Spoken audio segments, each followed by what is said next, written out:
Salut, je suis Daniel Hassan. Aujourd'hui, je vais présenter Célestin Freinet, l'une des plus grandes figures de la pédagogie.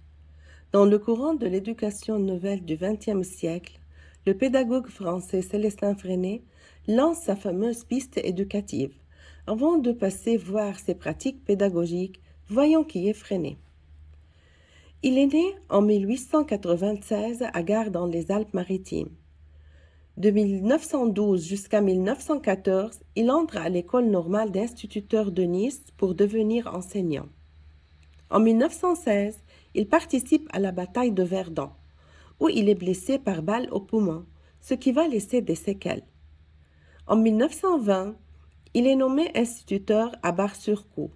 Or, sa condition physique ne lui permet pas de faire des cours magistraux. Intéressé pour l'éducation, il repense l'école. En 1925, il rencontre l'institutrice Élise, puis il se marie l'année suivante. Investis dans une activité militante communiste et syndicale, ces deux instituteurs posent les bases d'une pédagogie populaire. En 1933, il a été obligé de quitter l'école publique suite à de graves conflits. En 1935, il ouvre sa propre école. En 1945, après la Deuxième Guerre mondiale, il retrouve son école détruite. En 1947, l'école rouvre. En 1966, il est mort subitement à Vence. Freinet développe toute une série de techniques pédagogiques basées sur l'expression libre des enfants. Texte libre, dessin libre, correspondance interscolaire, imprimerie, enquête et réunion de coopératifs. C'est le travail. Il relie les apprentissages scolaires aux besoins réels des enfants. L'enfant, avec ses besoins, ses intérêts, ses possibilités, est placé au centre de la pédagogie.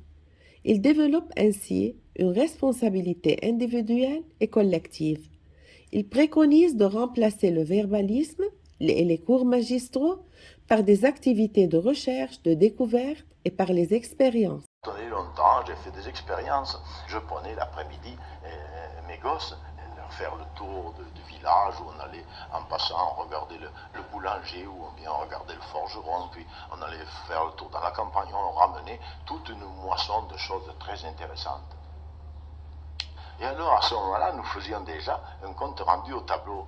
Et c'est là que je me suis mis à chercher un matériel d'imprimerie, de façon que l'enfant puisse l'avoir fait lui-même, l'avoir mis net au tableau, le composer ensuite et l'imprimer, et le lire ensuite en imprimé. Et alors tout de suite, j'ai pensé que ce qui serait bien, ce serait de profiter de cet imprimé que nous avions réalisé pour l'envoyer à d'autres correspondants. Nous avions déjà 2 imprimés à lire, et des imprimés qui signifiaient quelque chose, qui signifiait une pensée de l'enfant, la pensée du correspondant de l'enfant. Là, j'ai senti tout de suite ce qu'il y avait d'emballant dans tout cela. Alors, nous avions déjà réalisé l'intérêt des correspondances interscolaires telles qu'ils continuent à être assurés. Et le procédé est toujours le même. Si nous parvenons à rétablir les circuits, alors tout va bien. Les enfants s'intéresseront à leur travail, s'intéresseront aux études, et l'instituteur s'intéressera également à son travail. Et selon les méthodes que nous disons traditionnelles, c'est toujours la pensée du maître qui oriente toute la pédagogie. C'est le maître qui, le matin en arrivant, indique ce que l'enfant doit apprendre, ce qu'il doit réciter, ce qu'il doit étudier. Nous pratiquons d'une façon tout à fait différente. Le matin, à l'arrivée, les enfants nous exposent, nous disent le compte rendu de ce qu'ils ont vu autour d'eux, de ce qu'ils ont entendu dans leur famille, ce qu'ils ont remarqué. Et ce sont ces textes libres qui serviront de base à toute notre pédagogie. Notre méthode est essentiellement coopérative. C'est l'enfant qui agit librement au sein de son milieu, au sein de la communauté. C'est vraiment la coopération sur la base de l'initiative et du travail de l'enfant lui-même. De sorte que notre classe est orientée naturellement vers l'étude du milieu. C'est-à-dire qu'à la base, il y a la vie et la pensée de l'enfant. Et ensuite, nous retrouvons la pensée de l'adulte. Nous inversons simplement le système. Au lieu de partir de l'adulte pour venir à l'enfant, nous partons de l'enfant pour aller à l'adulte et au milieu qui l'environne. La technique pédagogique originale développée par Freinet se base sur le texte libre imprimé. Personnellement, je profite de cette technique dans ma classe. En première, par exemple, L'écriture libre peut être intéressante pour accéder au texte, aux commentaires ou exposés. Mes étudiants ont complète liberté de produire un texte. Ensuite, la classe choisit le meilleur pour être imprimé. Les uns se chargent de taper le texte. Les autres choisissent les images et les dessins convenables pour aboutir à une production commune et finale. Ils peuvent aussi l'imprimer et le publier sur le site web de notre lycée en le transformant en un article électronique. En effet, la libre expression encourage mes étudiants à écrire car ils savent qu'en rédigeant leurs commentaires et leurs textes, les meilleurs seront choisis pour être imprimés et publiés.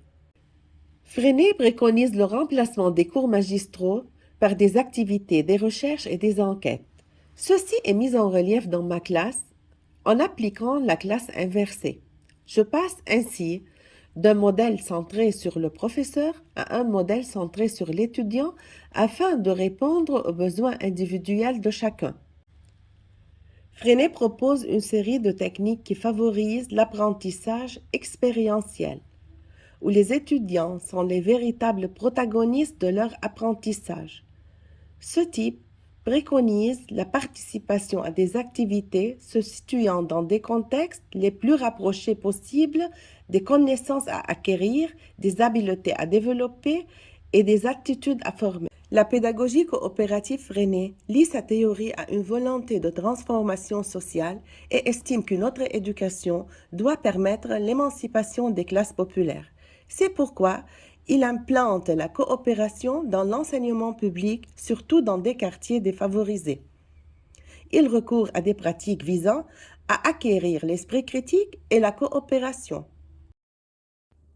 La coopération donne à mes élèves la possibilité de résoudre des problèmes et d'explorer des situations de la vie réelle. Dans ma classe, je recours souvent à la méthode Jigsaw ou classe puzzle. En effet, le Jigsaw est une méthode d'apprentissage coopérative qui se base sur la division du contenu d'apprentissage entre les apprenants au sein d'un groupe. Cette division du contenu s'effectue en constituant des groupes d'experts qui par la suite partageront ce qu'ils ont appris avec d'autres apprenants.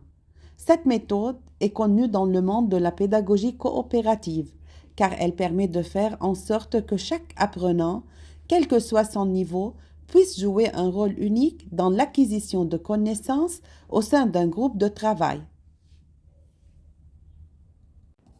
Mes étudiants deviennent ainsi des chercheurs autonomes ou des experts.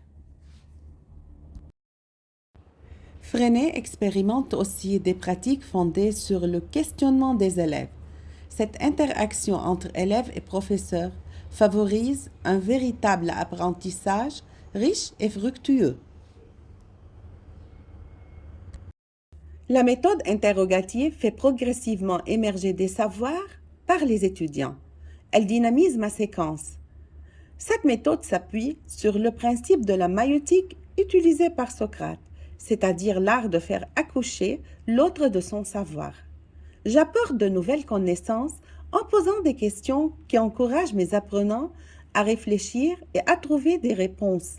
En plus, les questions leur permettent de découvrir de nouveaux contenus par eux-mêmes. J'utilise des reformulations pour une compréhension mutuelle en les encourageant à agir sur leurs idées. En général, j'utilise la méthode interrogative en allumage pour démarrer une séquence de façon limitée dans le temps, 10 à 20 minutes. Pendant cette séance filmée en classe de première, je l'ai utilisée en fin de séquence pour faire un point sur les acquis. Enfin, personne ne peut nier que Freinet est l'une des grandes figures de la pédagogie, une figure inspirante qui m'aide à penser mon rapport personnel à l'éducation, une figure auprès de laquelle je prends souffle et animation, parce qu'elle suscite en moi une émotion cognitive et intellectuelle.